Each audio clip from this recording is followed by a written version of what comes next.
And the disciples said to him, "Who are you to say these things to us?"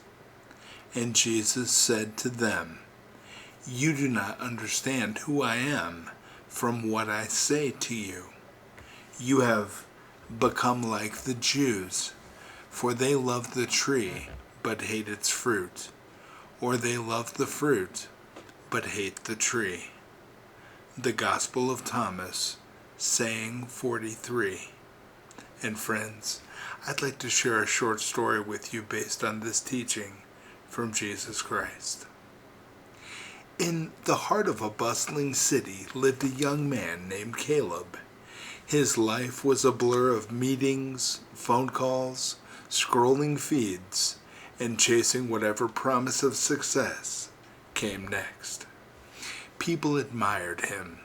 They praised his clever words, his sharp mind, and his ambition. To most, he looked like he had it all together.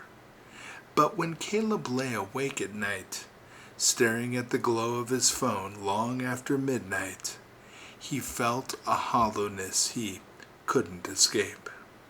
He was constantly producing, constantly achieving, but nothing felt rooted.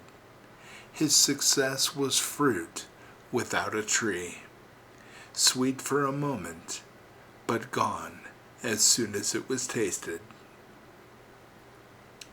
One evening, draining from another long day, Caleb wandered through a park. There, he noticed an old man kneeling in the dirt, gently planting a small sapling into the ground. Its fragile branches barely stood against the breeze. Caleb smirked.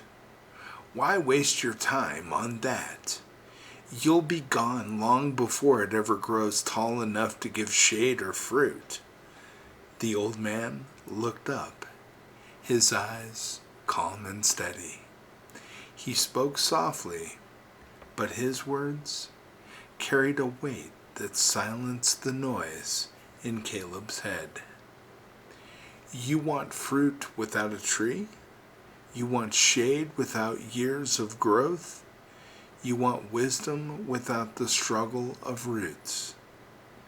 Caleb laughed awkwardly and walked away, but the words followed him like a shadow. That night, Caleb dreamed. He saw a mighty tree towering high with wide branches, but its leaves were shriveled and its limbs bore no fruit. The ground around it was dry and cracked. Though it stood tall, it was hollow, lifeless. And as he looked closer, he realized the tree was himself, outwardly impressive, but inwardly barren. He woke in a cold sweat, shaken to his core. And the next morning, Caleb made a choice. It was small at first. He turned off his phone for an hour. He sat in silence. He prayed. It was awkward at first, but then it became earnest. He began reading scripture not to look wise, but to actually seek wisdom. He journaled his thoughts, not for anyone else's eyes, but to water the roots of his own soul.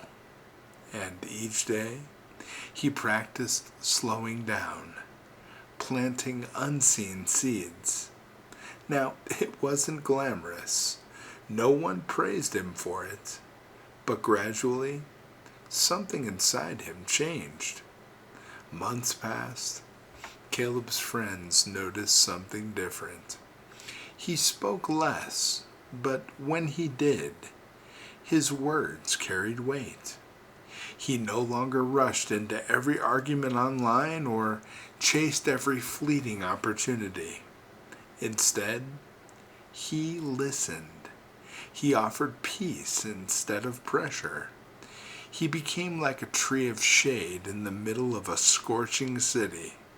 People found rest in his presence. And one afternoon, as Caleb returned to the same park, he saw the old man again. The sapling he had planted now stretched upward, its roots firmly in the soil. The old man placed a hand on Caleb's shoulder. "Ah," he said with a smile, "you have learned to love the tree, and now in time your fruit will feed many." And for the first time in his life, Caleb understood. The fruit he had long desired could never come without the patient, unseen work of growing the tree. And friends, the world loves quick fruit, doesn't it? Instant results, applause, gratification. But without strong roots, it all withers. True growth comes when we care for the unseen tree within us. Faith, patience, and inner depth. When the roots are tended, the fruit will come, abundant, lasting, and nourishing for many. God bless you, my friends.